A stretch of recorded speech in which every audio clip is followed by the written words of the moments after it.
J'ai dit tout à l'heure que le MAD, c'est 500 millions de chiffres d'affaires par année sur toutes les 3 régions.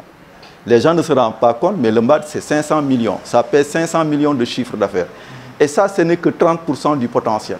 Parce que c'est 2000 tonnes qui sont collectées.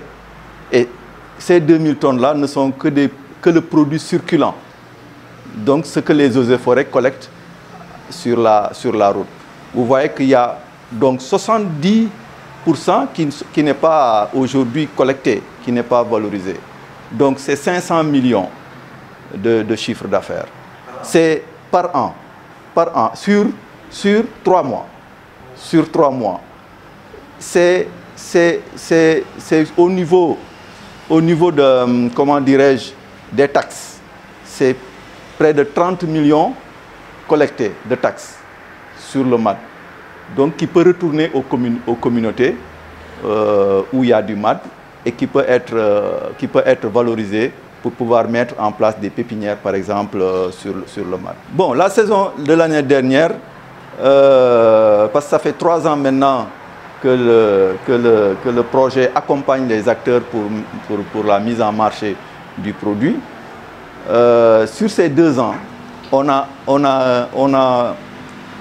vu qu'il y a une augmentation de 15 à 20% sur les prix.